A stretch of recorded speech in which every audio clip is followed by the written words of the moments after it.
Hello viewers, আসসালামু আলাইকুম। Share করব কিভাবে অতিরিক্ত তেল ছাড়া দারুণ স্বাদে ভুড়ি রান্না করা যায়। তো চলুন দেখে আসি এই ভুড়ি রান্নার প্রস্তুত প্রণালী। তো নিয়ে নিয়েছি আমি এখানে গরুর ভুড়ি, আপনারা চাইলে এটা ছাগলের ভুড়ি দিয়েও করতে পারেন। তো এই ভুড়িটা এরকম একটু মোটা মোটা করে কেটে নিলে খেতে বেশি ভালো লাগে। তো নর্মালি দেখা যায় যে ভুড়ি খাওয়ার সময় জিহ্বায় ভুড়ির যে অতিরিক্ত চর্বি থাকে সেটা বেঁধে যায়, তখন খেতে একটু অসুবিধা হয়। তো এর জন্য এই ভুড়িটা আমি লবণ পানিতে 5 মিনিট ভাপিয়ে নিব। তো 5 মিনিট পরে এই ভুড়ি থেকে পানি ঝরিয়ে নিব। তো আমি ভুড়ি থেকে পানি ঝরিয়ে নিয়েছি। তো দিয়ে দিব এখন এখানে লেবু, সাথে অ্যাড করব 1 চামচ লবণ। তো এই লবণ আর লেবুর সাথে ভুড়িটা জাস্ট কয়েক সেকেন্ড এভাবে কষলিয়ে নিব। তো তাহলে খেয়াল করবেন যে ভুড়ি থেকে এরকম একটা পানি বের হয়েছে। তো এই পানিটা ফেলে দিয়ে ভুড়িটা পরিষ্কার পানি দিয়ে আরও 2 থেকে 3 বার ভালো মতো ক্লিন করে নিব। তো রেডি করব এখন এই ভুড়ির মশলা। নিয়ে নিয়েছি রসুন, আদা, সাথে নিয়েছি জিরা, সাথে নিয়েছি দারুচিনি, সাথে নিয়েছি এখানে কালো এলাচ। তো এর সাথে আছে এখানে সাদা এলাচ, লং, সাথে নিয়েছি এখানে গোলমরিচ। আশা করছি আপনারা দেখে বুঝতে পারছেন মশলার পরিমাপ। তো সবগুলো মশলা একসাথে বেটে নিব। তো ভুড়ি ক্লিন করে আমি কড়াইতে নিয়ে নিয়েছি। ভুড়িগুলো একদম সুন্দর করে ক্লিন করা হয়েছে। দিয়ে দিব পেঁয়াজ, সাথে অ্যাড করব এখানে মশলার মিশ্রণ। তো মশলার মিশ্রণ দিয়ে অ্যাড করব এখানে হলুদ গুঁড়ো, স্বাদ মতো মরিচ, স্বাদ মতো লবণ, দিয়ে দিব এখানে তেজপাতা, দিয়ে দিব এখানে সয়াবিন তেল। তো এখন সবগুলো উপাদান খুব ভালো মতো মাখিয়ে নিব। তো এটা মাখা হয়ে গেলে এটা আমি চুলায় বসিয়ে দিব। তো আমি এখানে কোনো পানি দিচ্ছি না। তো একটু পরেই দেখবেন যে ভুড়ি থেকে পানি ছেড়ে দিয়েছে। তো ভুড়ির পানি যখন শুকিয়ে যাওয়া শুরু করবে, তো এই ভুড়িটা অনবরত নাড়তে হবে। তো এটাকে আমি প্রায় 30 মিনিট মতো এভাবে ভুনে নিয়েছি।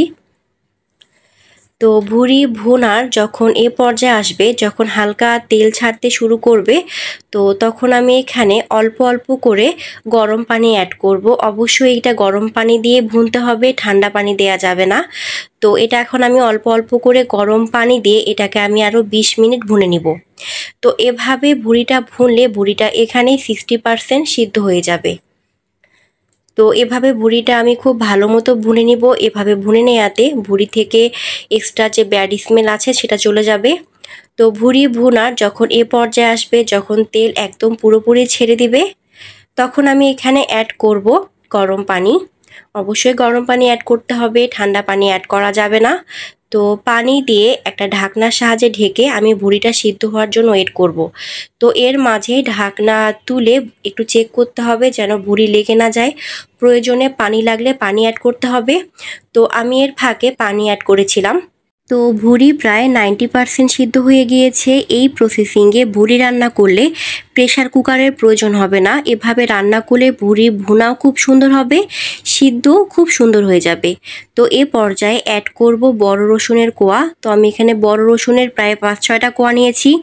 আপনারা চাইলে দেশি গোটা ছোট রসুন অ্যাড করতে পারেন। তো সাথে অ্যাড করব এখানে আলু। তো আমি এখানে আলুটা ছোট ছোট কিউব করে কেটে নিয়েছি। আপনারা চাইলে আলু স্কিপ করতে পারেন। তো এই আলু রসুন ভুড়ির সাথে খুব ভালো মতো মিক্সড করে এটাকে এভাবে রেখে দিব কিছুক্ষণের জন্য। তো এ পর্যায়ে চুলার হিটটা লো রেখে জাল দিতে হবে। তো এভাবেই ভুড়ির বাকি 10% আলুর সাথে সিদ্ধ হয়ে যাবে। তো ভুড়ি আলু দুইটাই পারফেক্টলি খুব সুন্দরভাবে সিদ্ধ হয়ে গিয়েছে। তো এটাকে আমি আরও 5 মিনিট ভেজে নিব। তারপর দিয়ে দিব এখানে জিরা গুঁড়ো, সাথে অ্যাড করব গরম মশলা গুঁড়ো, দিয়ে দিব এখানে ধনিয়া গুঁড়ো, সাথে দিয়ে দিব এখানে ফালি করে রাখা কাঁচামরিচ। তো এই মশলাগুলো ভুড়ির সাথে খুব ভালো মতো মিশিয়ে এটাকে আমি আরও 15 মিনিট চুলার হিট লো রেখে একটু কষিয়ে নিব। তো ভুড়ি, তারপর পায়া, এই রেসিপিগুলো রান্না করতে একটু সময় লাগে। এগুলো যত সময় নিয়ে রান্না করা হয় এগুলোর স্বাদ ততই বাড়ে। তো আমার ফেসবুক পেজ, আমার ইউটিউব চ্যানেলে খাসির পায়ের রেসিপি দেয়া আছে, চাইলে দেখে নিতে পারেন। তো ভুড়ি রান্না একদমই রেডি। চুলা অফ করে এই ভুড়িটা এখন পরিবেশন করব। তো আমি যতটা সম্ভব পেরেছি ভুড়ির নিজস্ব তেল কমিয়ে ভুড়িটা রান্না করার। আশা করছি আপনাদের কাছে ভালো লাগবে। তো আমি এই ভুড়ির সাথে রেখেছি চালের রুটি। তো এই রুটিটা আমি চালের আটা এবং নর্মালি আটা দুটো আটা মিক্সড করে বানিয়েছি। তো এই রুটি দিয়ে ভুড়ি খেতে বেশ দারুণ লাগে। তো ভিউয়ার্স, আজকের রেসিপি কার কাছে কেমন লাগলো অবশ্যই তা কমেন্টে জানাবেন। Thank you. Let's see the next video.